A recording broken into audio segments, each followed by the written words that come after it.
जय श्री कृष्णा। राधे राधे सभी को। तो दोस्तों, जैसे कि आप जानते हैं, वैसाख का महीना ख़त्म होने वाला है। सोमवार को वैसाख मास की समाप्ति हो जाएगी। सोमवार को ही वैसाख पूर्णिमा का दिन है, जो हम व्रत करना चाहते हैं। वैसाख मास की जो पूर्णमासी होती है, उसका व्रत बहुत ही फलदायी होता है। जिन माता पिता के घर संतान नहीं है, उन्हें संतान का सुख प्राप्त होता है।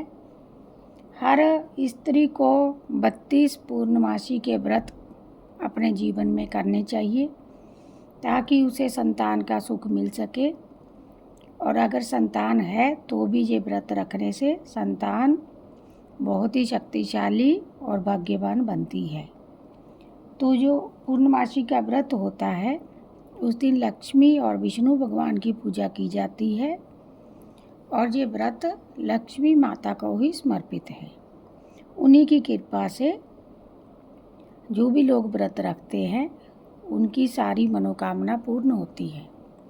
जिस भी सोच को लेके मन में आप इच्छा करके ये व्रत करोगे, वो आपकी पूर्ण हो जाएगी। इसलिए आपको पूर्णमासी का व्रत अवश्य रखना चाहिए। तो जो लोग व्रत रखते हैं, उनके लिए बहुत ही अच्छा है। तो अभी मैं आपको बताऊंगी कि पूर्णिमासी जो है, वो 11 तारीख को रात को 8:02 पे शुरू हो जाएगी। जो इसका पूर्णमासी का व्रत है, वो 12 तारीख सोमवार को आपको रखना है, और 12 तारीख सोमवार को 10 बजे के बाद ये व्रत की समाप्ति हो जाएगी। तो आपको जो व्रत करना है, वो 12 तारीख को करना है।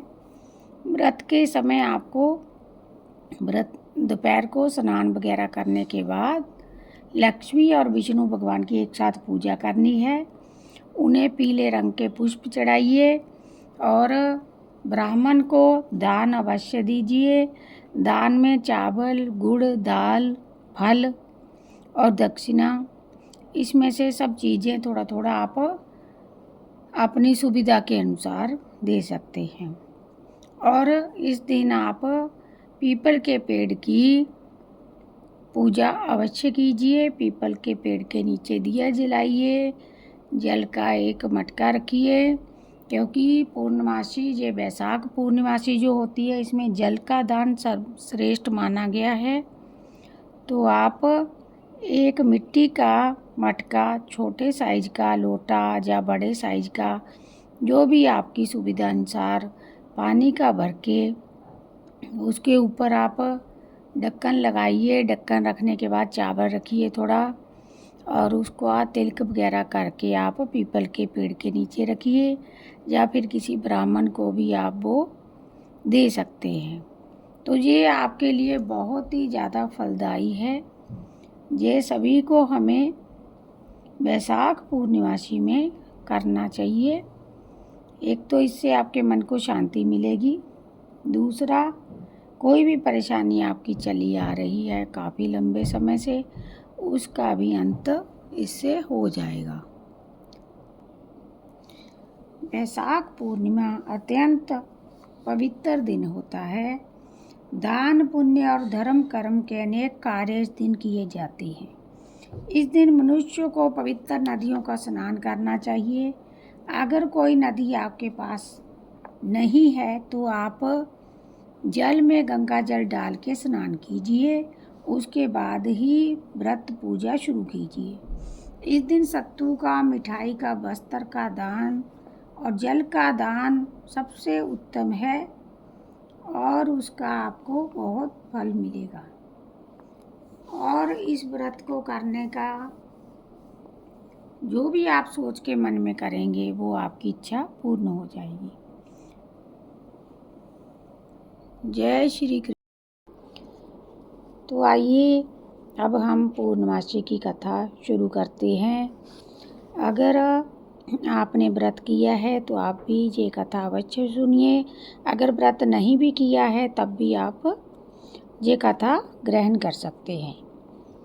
तो एक नगर में धनेश्वर नामक एक ब्राह्मण रहता था, जिसकी सुशीला नामक पत्नी थी। वो अपने घर में बहुत सुखी थे। उनके घर में धन धान्य और किसी भी चीज़ की कोई कमी नहीं थी। कमी थी तो सिर्फ संतान की थी। उनके घर में संतान नहीं थी। संतान की तरफ से उनको बड़ा दुख था कि उनके घर में कोई संतान नहीं है, और वो बहुत धर्म कर्म भी करते थे, फिर भी उनके घर में संतान का सुख नहीं मिला। तो उन्हीं के नगर में एक साधु आते थे भिक्षा लेने।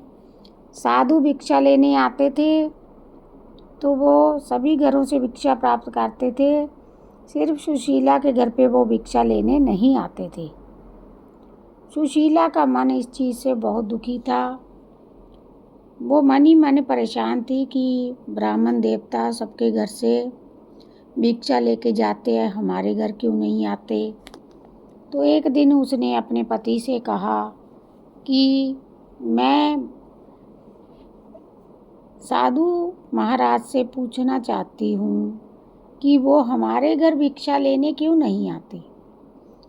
तो ब्राह्मण ने कहा कि अब जब साधु महाराज आएंगे तो हम दोनों उनसे ये बात पूछेंगे। अगले दिन जब सुबह साधु महाराज आए उनके नगर में, घरों से भिक्षा लेके जाने लगे, तभी ब्राह्मण और उनकी पत्नी ने जाके साधु महाराज के चरणों में प्रणाम किया और उनसे अपना प्रश्न पूछा कि हे महाराज, हे साधु महाराज, हमसे ऐसी क्या भूल हुई है जो आप हमारे घर से भिक्षा नहीं लेते। आप हमारे घर से भी भिक्षा ग्रहण कीजिए। तो साधु महाराज बोले कि नहीं, मैं तुम्हारे घर से भिक्षा नहीं ले सकता। तो ब्राह्मण देवता ने पूछा कि क्या वजह है इसकी, आप सबके घर से भिक्षा लेते हैं, हमारे घर से भिक्षा नहीं लेते। हमने तो ऐसा कोई पाप नहीं किया, ऐसी क्या हमसे गलती हो गई, हमें क्षमा कर दीजिए अगर हमसे कोई भूल हुई है। तभी साधु महाराज ने कहा कि नहीं, तुमसे कोई भूल नहीं हुई है, परंतु तुम्हारे घर संतान नहीं है, जिस वजह से मैं तुम्हारे घर का भोजन ग्रहण नहीं कर सकता। क्योंकि जिस घर में संतान नहीं होती उस घर का भोजन ग्रहण करना महापाप माना जाता है, तो मैं तुम्हारे घर से भोजन ग्रहण नहीं कर सकता। ये सुन के ब्राह्मण की पत्नी बहुत दुखी हुई और मन ही मन पछताने लगी। तभी साधु महाराज ने उससे बोला कि आप माता रानी के, काली माता का पूजन व्रत कीजिए, आपके घर में भी संतान का सुख होगा। उसी दिन से ब्राह्मण की पत्नी काली माता की पूजा करने लगी और देखते ही देखते कुछ ही दिनों में ब्राह्मण की पत्नी गर्भवती हो गई। जब ब्राह्मण की पत्नी गर्भवती हुई तो उसे पुत्र की प्राप्ति हुई। पुत्र की प्राप्ति होने के बाद वो दोनों बहुत ही खुश हुए। धनेश्वर और सुशीला ने उस पुत्र का नाम देवदास रखा। जब देवदास बड़ा हुआ तो उसे विद्या ग्रहण करने के लिए काशी में एक विद्यालय में उसके माता पिता ने उसको भेजा ताकि वो विद्या ग्रहण कर सके। वहाँ पर उसके साथ एक अजीब घटना घटी, जिसकी वजह से अल्पायु में ही उसका विवाह करा दिया गया। उसने बहुत बार कहा कि वो अल्पायु है, फिर भी धोखे से उसका विवाह करवा दिया गया।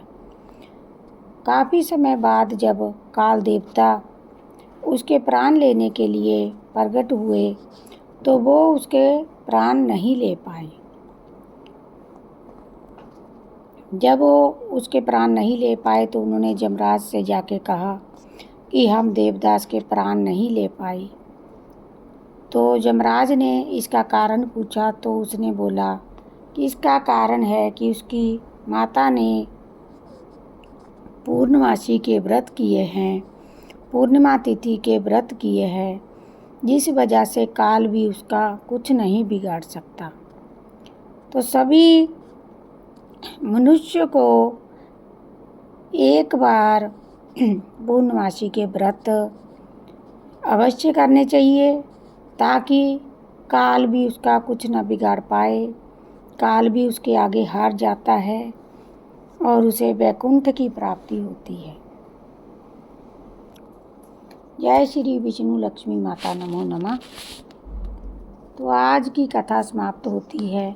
अगर आपको हमारे चैनल पे कथा सुनना अच्छा लगा, हमारी कथा आपने सुनी ध्यान से और आपको अच्छी लगी, तो हमारे चैनल को लाइक सब्सक्राइब ज़रूर कीजिएगा।